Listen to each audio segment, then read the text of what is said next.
Bismillahirrahmanirrahim. Assalamualaikum warahmatullahi wabarakatuh. Alhamdulillahi rabbil alamin. Nahmaduhu wa nasta'inuhu wa nastaghfiruh. Wa na'udzu billahi min shururi anfusina wa min sayyiati a'malina. May yahdihillahu fala mudilla lahu wa may yudlil fala hadiya lahu. Asyhadu an la ilaha illallah wahdahu la syarika lah wa asyhadu anna Muhammadan abduhu wa rasuluhu la nabiyya wa la rasula ba'dahu amma ba'd. Masyarul muslimin dan muslimat rahimani wa rahimakumullah. Alhamdulillah, pertama kita bersyukur kepada Allah Azza wa Jalla atas semua nikmat yang Allah berikan kepada kita semua, nikmat iman, nikmat Islam, nikmat kita bisa berkumpul di rumah dari rumah-rumah Allah Subhanahu wa taala ini, yang semoga Allah menjadikan kita orang-orang yang senantiasa selalu bisa ikhlas dalam beramal, dan semoga Allah jadikan kita orang-orang yang berkumpul dalam surganya Allah Azza wa Jalla kelak pada hari kiamat. Amin ya rabbal alamin. Masyarul muslimin dan muslimat rahimani wa rahimakumullah. Kita akan kembali melanjutkan kajian kita, kajian fiqh asma'illahi wa sifatihi, fikih pemahaman tafsir dari nama-nama Allah Subhanahu wa taala yang husna, yang pada kesempatan kali ini kita akan masuk ke dalam nama Allah Subhanahu wa taala. Apabila sempat kita akan membahas kedua dua ayat atau dua nama yang digandengkan oleh Allah Subhanahu wa taala. Ya, di beberapa ayat diantaranya adalah dalam ayat Al-Kursi, yaitu adalah Al-Hayyu Al-Qayyum.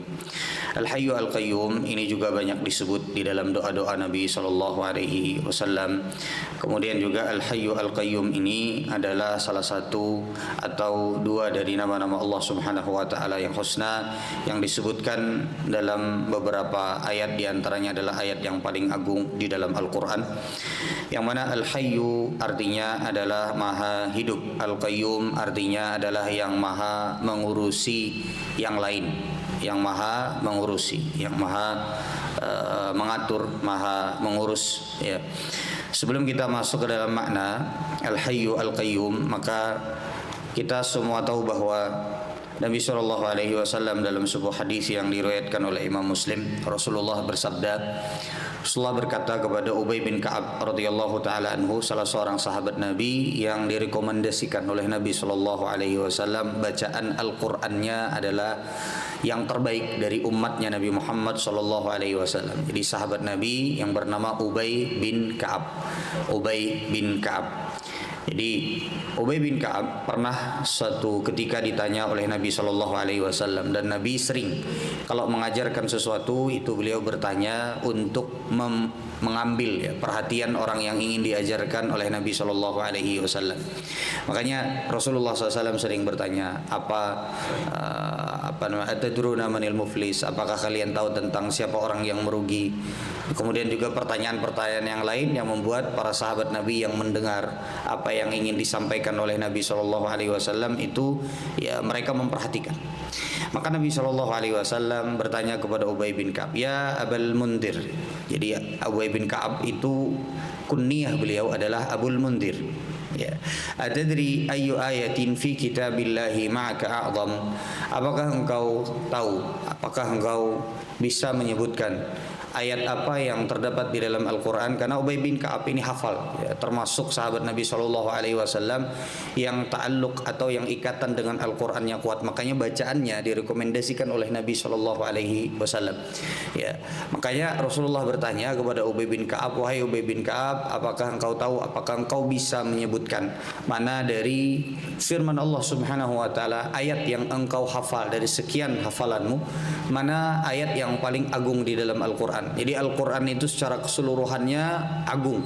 Al-Quran itu secara keseluruhannya adalah firman-firman Allah Subhanahu wa taala, ya, tapi sebagian dari ayat, sebagian dari surat memiliki keutamaan tertentu. Nah, Rasulullah bertanya, apakah engkau bisa menyebutkan ayat mana yang paling agung di dalam Al-Quran? Maksudnya di sini adalah yang terbaik, yang paling agung, yang paling banyak khasiatnya, yang paling banyak manfaatnya.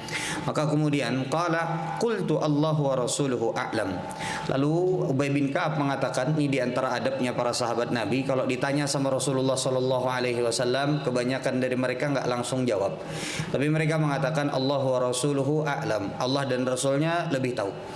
Lalu kemudian Rasulullah bertanya, ya, mungkin Ubay bin Ka'ab sebenarnya sudah punya jawabannya, sudah punya sesuatu yang beliau rasa itulah yang dimaksudkan oleh Nabi Shallallahu Alaihi Wasallam. Tapi Ubay bin Ka'ab beradab di hadapan Nabi Shallallahu Alaihi Wasallam. Beliau mengatakan Allah dan Rasulnya lebih tahu. Tapi Rasulullah kembali bertanya, apakah engkau tahu wahai Abul Mundir, ayat apa yang paling agung di dalam Al-Quran? Lalu kemudian Ubay bin Ka'ab ya, kembali mengatakan Allah wa Rasuluhu a'lam. Ya, Ubay bin Ka'ab pengen meyakinkan dulu ini Rasulullah Shallallahu Alaihi Wasallam. Apakah langsung memberikan jawaban atau bertanya kembali? Nah, kalau bertanya kembali untuk yang ketiga kali, berarti Rasulullah Shallallahu Alaihi Wasallam memang pengen Ubay bin Ka'ab yang jawab, kan seperti itu. Maka kemudian ternyata Rasulullah Shallallahu Alaihi Wasallam bertanya sampai 3 kali, wahai Ubay bin Ka'ab, wahai Abul Mundir, apakah engkau tahu, apakah engkau bisa menyebutkan ayat apa yang paling agung yang terdapat di dalam Al-Quran? Ayat apa yang paling besar pahalanya kalau dibaca di dalam Al-Quran? Ayat apa yang paling banyak khasiatnya, yang paling banyak manfaatnya? Makanya kita akan sebutkan ya, termasuk di dalamnya adalah lafaz Al-Hayyu Al-Qayyum. Ya, Imam Al-Qurtubi rahimahullahu taala beliau menyebutkan orang yang membaca ayat kursi itu, ya, orang yang membaca ayat kursi itu dia mendapatkan keutamaan yang ajil dan ajil. Ajil itu artinya segera, dia dapatkan cepat, ya. Keutamaan khasiatnya itu cepat, ajil itu cepat. Dan ajil juga keutamaannya double, nanti akan dia dapatkan di akhirat. Nah, maka kemudian Ubay bin Ka'ab menjawab, qultu Allahu la ilaha illa huwal hayyul qayyum. Kata Ubay bin Ka'ab, ayat yang paling agung wahai Rasulullah. Setelah 3 kali Rasulullah bertanya, baru kemudian Ubay bin Ka'ab yakin ini Rasulullah emang pengen aku yang jawab. Lalu kemudian Ubay bin Ka'ab kemudian mengatakan, ya Rasulullah, wahai Rasulullah, ayat yang paling agung di dalam Al-Quran ini menurutku, ya menurutku. Ubay bin Ka'ab masih menyerahkan jawaban finalnya kepada Nabi SAW. Jawaban yang artinya yang menurut beliau, ya, yang jawaban yang menurut beliau itu kata beliau adalah ayat kursi Rasulullah. Allahu la ilaha illa huwal hayyu al qayyum. Fadaraba fi sadri, lalu kemudian Rasulullah ya memukul dada Ubay bin Ka'ab. Lalu Rasulullah mengatakan, wallahi la yuhnikal ilma Abul Mundir. Ya, demi Allah semoga mudah-mudahan ilmu itu ya menancap di dadamu, ilmu itu menempel dalam dirimu wahai Abul Mundir. Artinya Rasulullah Shallallahu Alaihi Wasallam membenarkan jawaban dari sahabat Nabi Shallallahu Alaihi Wasallam, yaitu adalah Ubay bin Ka'ab radhiyallahu taala anhu. Imam Nawawi menyebutkan, qala al ulama innama tamayyazat ayatul kursi. Nah, tadi kan keutamaan ayat kursi. Kenapa sampai ayat kursi seistimewa itu? Karena kata Imam An-Nawawi di dalam Syarah Sahih Muslim dalam kitab beliau Al-Minhaj, kata Imam Nawawi, karena ayat kursi itu tamayyazat, karena dia berbeda daripada ayat-ayat yang lainnya, karena di dalam ayat kursi itu terdapat usulul asma'i was sifat, adalah terdapat inti daripada asma, nama-nama Allah Subhanahu wa taala dan sifat-sifat Allah Subhanahu wa taala. Dan inilah yang menyebabkan sebagian para ulama menyebutkan nama Allah yang paling agung. Kita kan semua tahu ada yang namanya Ismullahi Al-A'zam, yang kata Nabi Sallallahu Alaihi Wasallam, siapapun yang berdoa kepada Allah dengan nama tersebut, maka doanya tidak akan tertolak. Ya, jadi Nabi Shallallahu Alaihi Wasallam menyebutkan siapapun yang berdoa dengan menyebut nama tersebut di dalam muqaddimah doanya, maka doanya tidak akan tertolak. Nah, sebagian para ulama menyebutkan nama tersebut adalah ya, Al-Hayyu Al-Qayyum. Nama tersebut adalah Al-Hayyu Al-Qayyum. Makanya tadi disebutkan ayat yang mengandung Al-Hayyu Al-Qayyum adalah ayat yang paling agung di dalam Al-Quran. Nah, ada banyak sekali lagi yang berkaitan dengan keutamaan ayat kursi yang di dalamnya terdapat Al-Hayyu Al-Qayyum. Baik, sekarang kita sebutkan terlebih dahulu makna Al-Hayyu Al-Qayyum. Jadi Al-Hayyu artinya adalah zat yang maha hidup, Ya, yang maha hidup zat, yang maha hidup. Adapun al-qayyum artinya adalah yang maha mengatur, maha mengurus. Nah, tapi kita coba al-hayyu terlebih dahulu. Baik. Al-hayyu artinya adalah Allah Subhanahu wa taala maha hidup. Dan Allah Subhanahu wa taala memiliki kehidupan yang berbeda dengan makhluknya, karena Allah Subhanahu wa taala laisa kamitslihi syai'. Allah tidak sama dengan semua yang pernah kita lihat, semua yang pernah kita ketahui. Allah Subhanahu wa taala maha sempurna, tidak bisa disamakan dengan makhluknya. Tapi kan makhluk Allah juga hidup. Kita semua juga hidup, malaikat juga hidup. Makhluk Allah Subhanahu wa taala yang lain juga hidup. Contoh seperti gunung itu hidupkah kadang aja Mas? Gunung itu hidupkah kadang? Oh, jangan salah.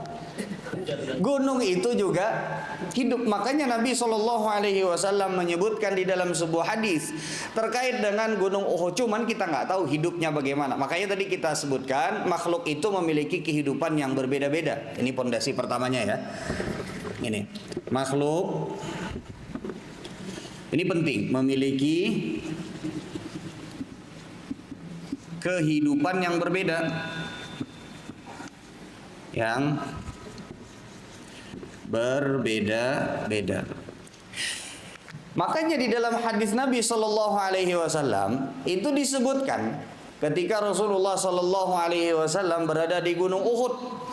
Lalu Nabi Shallallahu Alaihi Wasallam mengatakan usbud Uhud. Rasulullah berbicara dengan Gunung Uhud. Jadi jangan goyang wahai gunung Uhud. Lalu kemudian Nabi Shallallahu Alaihi Wasallam dalam momen yang lain beliau mengatakan Uhudun jabalun nuhibbuhu wa yuhibbuna. Gunung Uhud itu adalah gunung yang kami mencintainya dan gunung Uhud juga mencintai kita. Berarti gunung Uhud itu punya rasa cinta. Gunung aja bisa jatuh cinta ya mas sekalian. Gunung Uhud ini kata Nabi Shallallahu Alaihi Wasallam, ini gunung Uhud. Ya, kita cinta sama gunung Uhud pun juga cinta sama kita, kaum muslimin. Berarti gunung Uhud itu dia memiliki kehidupan. Cuman kita nggak tahu hidupnya gunung Uhud itu seperti apa, kita nggak tahu. Makanya makhluk itu memiliki kehidupan yang berbeda-beda. Makanya di dalam Al-Quran disebutkan walakin la tafqahuna tasbihahum. Segala apa yang ada di atas permukaan bumi ini, dedaunan, pepohonan, kemudian bebatuan, mereka semua bertasbih, tapi kita nggak paham bagaimana cara mereka bertasbih. Berarti kan punya kehidupan. Nah, ulun ingin sampai kepada kita semua bahwasanya kalau masing-masing makhluk saja memiliki jenis kehidupan yang berbeda-beda antara satu dengan yang lainnya, maka tidak bisa kita menyamakan antara kehidupan makhluk dengan kehidupan Al-Khaliq. Nggak bisa. Nggak bisa kita samakan kehidupan kita dengan kehidupan Allah Subhanahu wa taala, nggak bisa. Ustadz, kita kan hidup itu juga hayyun. Kita punya kehidupan, makanya hidup dalam bahasa Arab disebut dengan haya. Haya itu artinya adalah kehidupan. Ya. Tapi kehidupan manusia, nggak usah antara manusia dengan batu, ya. Nggak usah manusia dengan pohon, nggak usah. Antara satu manusia dengan manusia yang lainnya saja kehidupannya berbeda-beda. Iya kan? Kehidupannya berbeda. Ada yang cara hidupnya seperti ini, ada yang cara hidupnya seperti, ada yang hidupnya bahagia, ada yang hidupnya sedih, ada yang kadang bahagia, ada yang kadang sedih, ada yang kehidupannya misalnya di atas ketaatan, ada yang kehidupannya di atas keburukan, macam-macam kehidupan manusia. Sehingga sama-sama manusia saja itu kehidupannya berbeda. Apalagi kalau seandainya kalau mau menyamakan antara kehidupan manusia dengan kehidupan Al-Khaliq, nggak bisa. Dengan kehidupan Allah nggak bisa. Makanya para ulama menyebutkan ada beberapa poin nih. Ada beberapa poin. Kalau kita mau berusaha, kalau begitu apa dong perbedaan? Kita semua bisa merasakan bahwa kita berbeda kehidupannya dengan batu. Sama ya? Nggak sama nggak? Nggak sama. Kita berbeda kehidupannya dengan makhluk-makhluk Allah Subhanahu wa taala yang lainnya. Oke? Tapi kalau begitu apa dong? perbedaan antara kehidupan manusia dengan kehidupan Al-Khaliq. Nah, maka kita harus tahu nih. Makanya Allah Subhanahu wa taala maha hidup. Oke, sekarang apa perbedaan mendasar? Ada beberapa poin yang disebutkan oleh para ulama, perbedaan yang mendasar antara kehidupan manusia dengan kehidupan Al-Khaliq. Yang pertama, di antara perbedaan yang paling mendasar adalah kehidupan Allah Subhanahu wa taala tidak dimulai dari ketiadaan. Kehidupan Allah, jadi ini kan al-haya. Allah Subhanahu wa taala maha hidup. Allah maha hidup. Ini penting kita ketahui nih, jamaah sekalian. Allah maha hidup, ya. Tidak didahului ketiadaan.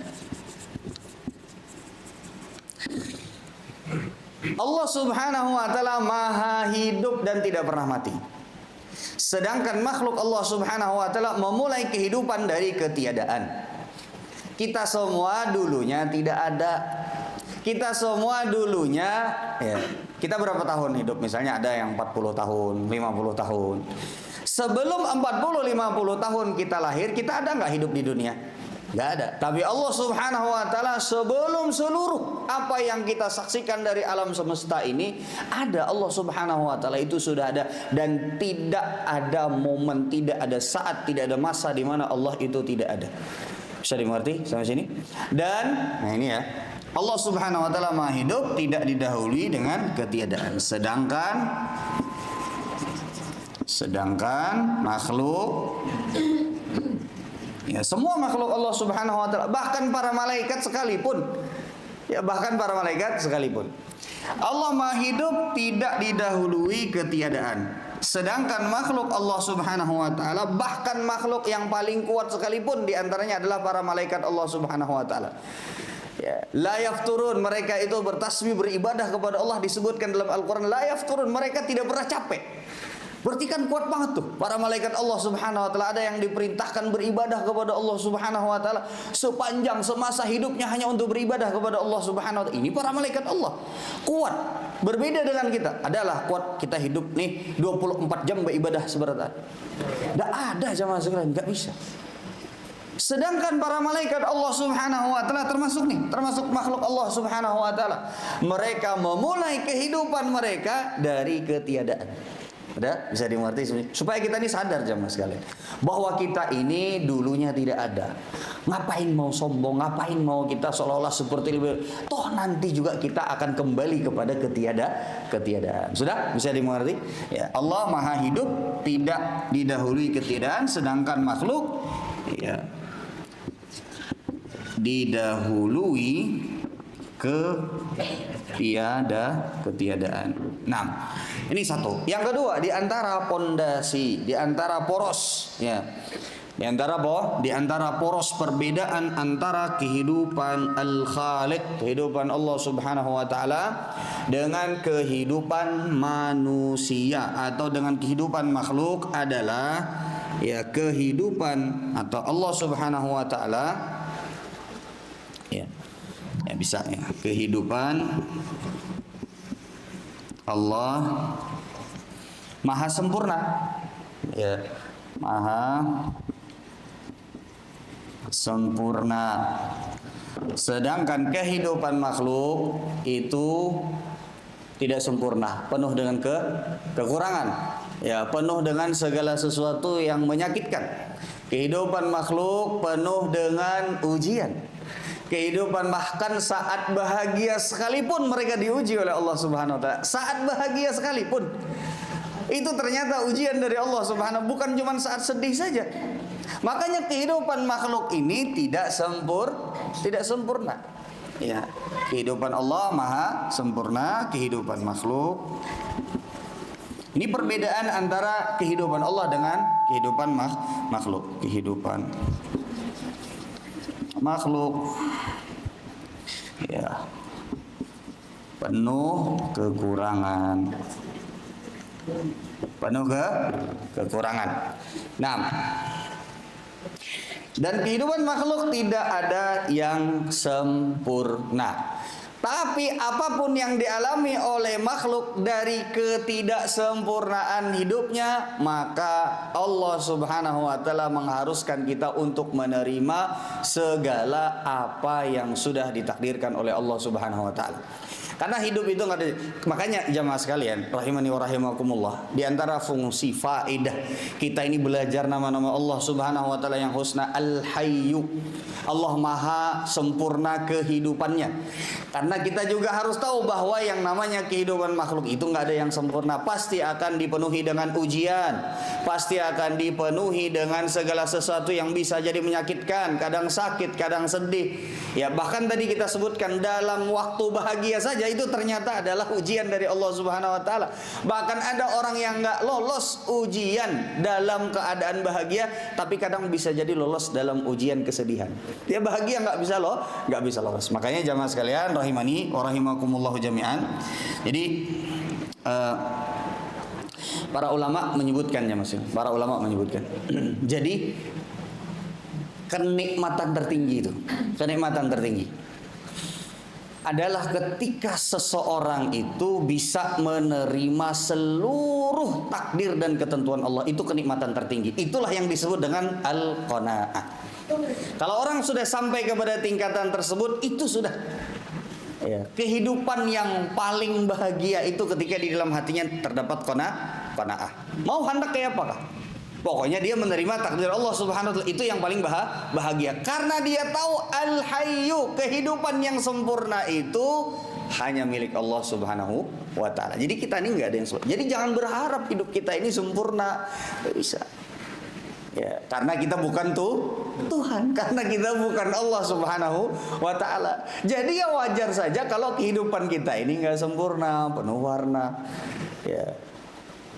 Kadang bisa jadi masalahnya itu adalah di ekonomi, kadang bisa jadi masalahnya itu di istri, di suami, di anak, di orang tua, ya, pada harta, pada kesehatan dan lain sebagainya. Yang jelas kehidupan yang sempurna itu adalah hanya milik Allah Subhanahu wa taala saja. Bahkan kehidupan di surga pun, ya, itu tentu saja masih dalam kategori kehidupan makhluk Allah Subhanahu wa taala. Bisa dimengerti sampai sini? Karena kehidupan yang sempurna itu hanyalah ya milik Allah Subhanahu wa taala. Nah, yang berikutnya, yang ketiga, di antara poros perbedaan antara kehidupan makhluk dengan kehidupan Al-Khaliq atau dengan kehidupan Allah Subhanahu wa taala, yang ketiga adalah Allah Subhanahu wa taala abadi. Kehidupan Allah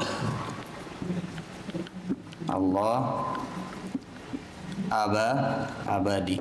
Sedangkan kehidupan makhluk Allah Subhanahu wa taala akan mengalami ujung. Kehidupan makhluk akan berujung, terutama dalam kehidupan di dunia. Makanya ulun kenapa sampaikan tadi hidup di surga juga, karena kita hidup di surga itu tetap sebagai makhluk Allah Subhanahu wa taala. Ya, artinya walaupun seseorang itu dia hidup di surga, tapi dia tidak bisa disebut hidupnya sempurna. Karena hidup yang sempurna itu hanya milik Allah Subhanahu. Ini penting untuk kita fahami bersama. Nah, kemudian juga ini kehidupan Allah Subhanahu wa taala abadi, sedangkan kehidupan makhluk itu akan berujung. Kita semua akan menemui kematian. Makanya Jibril alaihi salam berwasiat kepada Nabi Muhammad sallallahu alaihi wasallam, "Ya Muhammad, ahbib man syi'ta fa innaka mufariqu." Wahai Muhammad, cintailah siapa saja yang engkau inginkan, maka ketahuilah suatu saat engkau akan berpisah dengannya. Sudah bisa dimengerti sampai sini jamaah sekalian? Ini adalah 3 poros ya perbedaan antara kehidupan manusia dengan kehidupan antara kehidupan makhluk Allah Subhanahu wa taala dengan kehidupan Al-Khaliq. Baik. Kemudian yang berikutnya, oke, ulun ulangi sekali lagi ya. Makhluk memiliki kehidupan yang berbeda-beda. Karena makhluk memiliki kehidupan yang berbeda-beda satu dengan yang lainnya, kita menyadari bahwa bahkan sesama makhluk pun tidak bisa disamakan kehidupannya. Itu satu. Yang kedua adalah ketika Allah Subhanahu wa taala Maha Hidup sedangkan makhluk juga memiliki kehidupan, maka kita tidak bisa menyamakan antara kehidupan Al-Khaliq dengan kehidupan makhluk, dengan kehidupan manusia, dengan kehidupan hewan, tidak bisa. Ya, lalu pertanyaannya, apa perbedaannya? Para ulama menjelaskan ada banyak sekali perbedaannya, tapi semuanya kembali kepada 3 kaidah, 3 poros ini. Yang pertama adalah Allah Maha Hidup, tidak didahului dari ketiadaan, sedangkan makhluk didahului dari ketiadaan. Kita semua asalnya tidak ada. Yang kedua adalah kehidupan Allah Subhanahu wa taala maha sempurna, tidak ada kekurangan sedikit pun, sedangkan kehidupan makhluk penuh dengan kekurangan. Ya, kehidupan makhluk penuh dengan kekurangan. Kita menyebutkan ini bukan berarti menyuruh untuk tidak bersyukur. Bukan berarti kita berprasangka buruk kepada Allah, tidak. Cuman kita tuh harus sadar kalau kita ini ya tidak ada kehidupan yang sempurna. Tidak ada kehidupan yang sempurna. Nah, yang ketiga adalah kehidupan Allah Subhanahu wa taala abadi, sedangkan kehidupan makhluk akan berujung kepada kematian. Nah, ini 3 hal terkait dengan perbedaan antara kehidupan Al-Khaliq dengan kehidupan makhluk. Baik, boleh ulun hapus? Boleh? Baik. Kemudian yang berikutnya, poin yang berikutnya,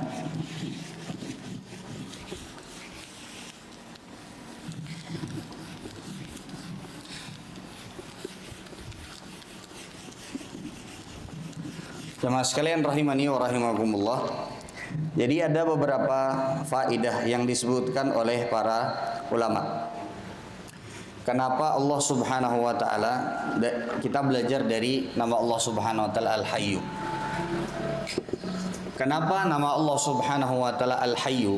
Ya, ini diantara yang menunjukkan kepada kita bahwasanya Allah Subhanahu wa taala hanya yang berhak untuk disembah.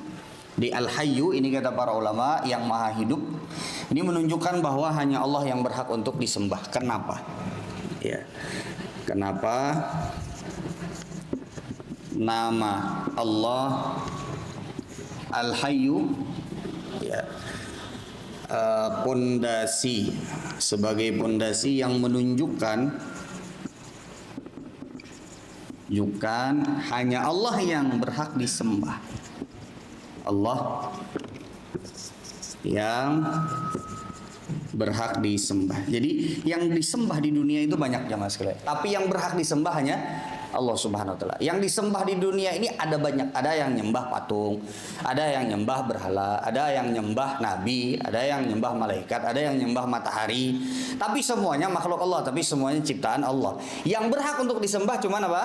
Allah Subhanahu wa taala. Nah, salah satu yang menyebabkan alasan kenapa kita ini hanya Allah Subhanahu wa taala yang berhak untuk kita sembah adalah nama Allah Subhanahu wa taala Al-Hayyu. Pertanyaannya kenapa?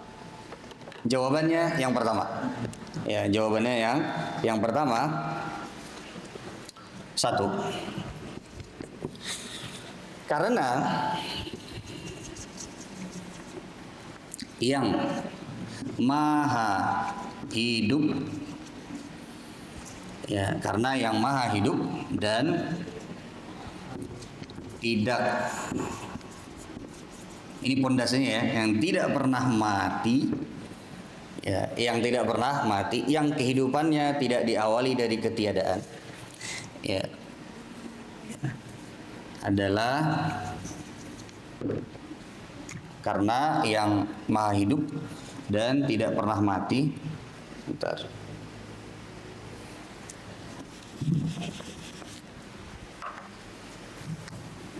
Menunjukkan, perhatikan, kesempurnaan. Dan kematian itu menunjukkan kekurangan, sehingga ini pentingnya Mas sekali. Sehingga kalau ada orang yang menyembah orang yang sudah mati di dalam kubur ataupun yang benda mati, maka ini kebodohan di atas kebodohan. Boleh ulangi ya. Ini pondasi berpikirnya seperti ini. Kenapa nama Allah Subhanahu wa taala Al-Hayyu adalah pondasi yang menunjukkan hanya Allah Subhanahu wa taala yang berhak untuk disembah. Ya kan hanya Allah yang berhak untuk disembah. Yang disembah banyak tapi yang berhak cuman Allah Subhanahu. Alasan yang pertama kata para ulama, pondasi berfikirnya adalah karena yang maha hidup dan tidak pernah mati menunjukkan kesempurnaan. Berarti yang mati menunjukkan ketidaksempurnaan. Bayangkan kalau seandainya ada orang makin mati, makin lama kematiannya, makin lama dia dikubur, makin dia disembah. Bayangkan kalau ada benda yang makin lama dia disembah, makin seolah seperti berharga. Ini api ini sudah lawas ribuan tahun dah, maka dia berhak untuk disembah. Padahal dia adalah benda mati. Bisa dimengerti sampai sini? Baik. Karena yang maha hidup dan tidak pernah mati ya menunjukkan kesempurnaan. Sedangkan ini alasan pertama. Sedangkan yang mati menunjukkan kekurangan.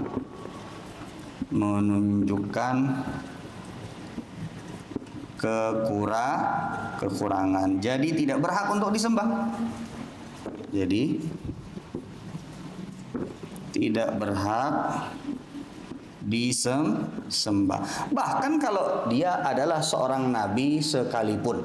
Makanya Nabi Muhammad SAW menyebutkan dalam sebuah hadis, la tutruni kama atratin nasara Isa bin Maryam. Janganlah kalian memperlakukan aku sebagaimana orang-orang Nasrani memperlakukan Isa bin Maryam. Ya, jangan, kata Nabi SAW.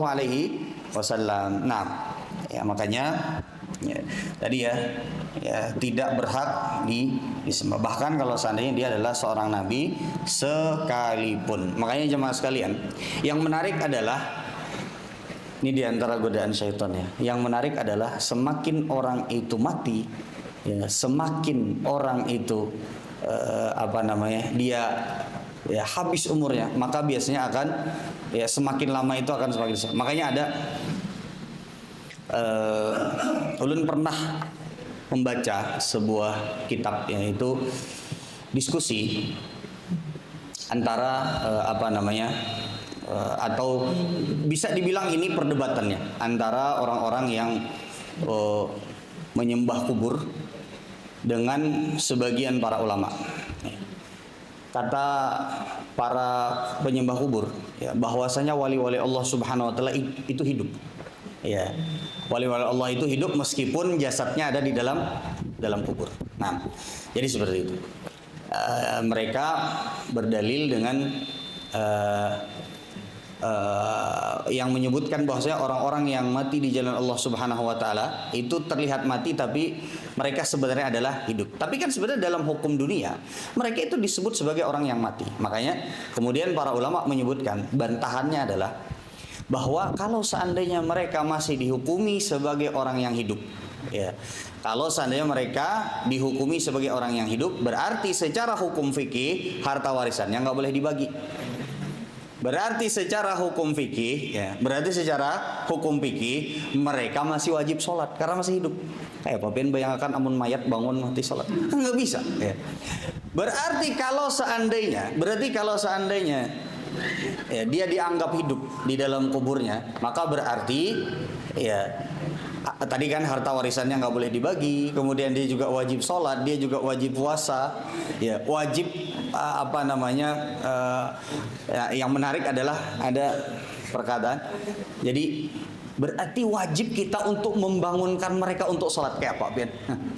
Awalah Ben menggunakan orang mati yang dianggap sebagai wali Allah Subhanahu wa taala yang masih hidup. Karena mereka kalau masih hidup berarti masih wajib atas mereka syariat-syariat Allah Subhanahu wa taala. Begitu pula misalnya istrinya tidak boleh menikah lagi.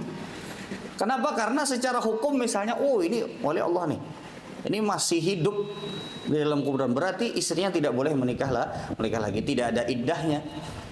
Jadi seperti itu. Sudah bisa dimengerti sampai sini? Ingat ya jemaah sekalian, semakin mati maka semakin tidak berhak untuk disembah. Ini faedahnya dan ini kaidahnya. Ini nomor 1. Yang kedua, boleh ulun hapus?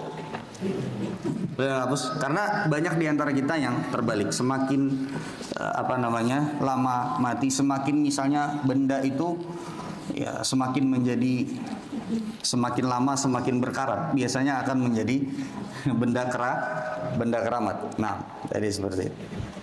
Yang kedua, di antara yang disebutkan oleh para ulama adalah pondasinya Allah Subhanahu wa taala yang maha memberikan. Allah yang maha memberikan kehidupan. Memberikan kehidupan. Allah yang maha memberikan kehidupan. Karena yang memberi itu pasti dia memiliki. Yang memberi pasti dia memiliki. Makanya para ulama menyebutkan faqidu syai'i la yu'ti. Orang yang kehilangan sesuatu, orang yang tidak memiliki sesuatu, dia tidak mungkin untuk memberi. Orang yang tidak memiliki ilmu, tidak boleh dia untuk menyebarkan ilmu karena pada dasarnya dia tidak memiliki ilmu. Ya. Orang yang tidak memiliki harta, dia tidak bisa ngasih orang lain harta. Kenapa? Faqidu syai'i la yu'ti. Seseorang yang tidak memiliki itu tidak mungkin dia memberi. Makanya ketika Allah Subhanahu wa taala maha memberikan kehidupan kepada kita semua. Ada banyak makhluk Allah Subhanahu wa taala yang diberikan oleh Allah Subhanahu wa taala kehidupan. Maka ini menunjukkan bahwasanya ya Allah Subhanahu wa taala adalah maha hidup. Bisa dimengerti ya kerangka berpikirnya?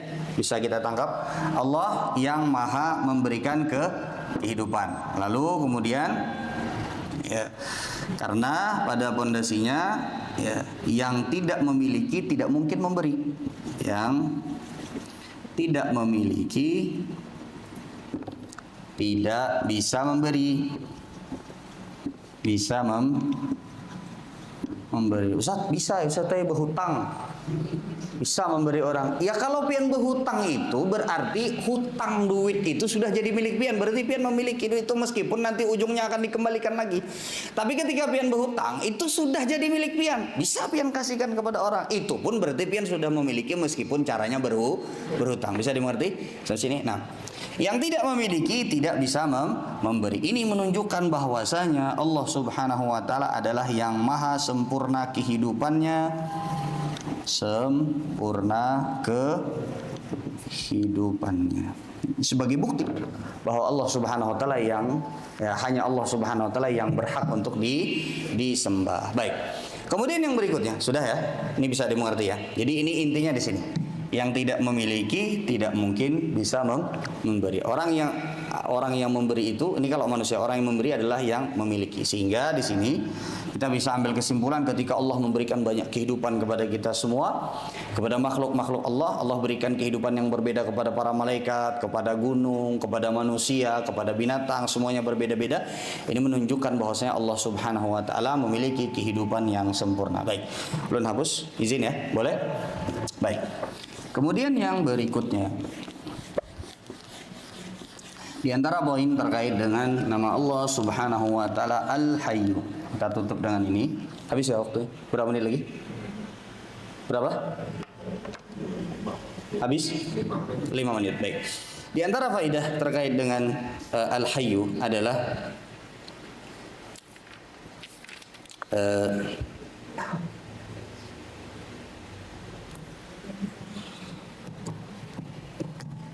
di antara faedah yang disebutkan oleh para ulama, nama Allah dengan pada nama Allah Subhanahu wa taala Al-Hayyu artinya sebagaimana yang disebutkan tentang Nabi Ibrahim alaihissalam. Jadi Nabi Ibrahim alaihissalam itu ketika dilempar ya ke dalam api, maka di antara ucapan Nabi Ibrahim alaihissalam adalah ya hasbunallahu wa ni'mal wakil. Jadi ini menunjukkan kepada kita bahwa Allah yang maha hidup adalah ya untuk kita bergantung kepadanya, gantung kepadanya. Allah Subhanahu wa taala maha hidup.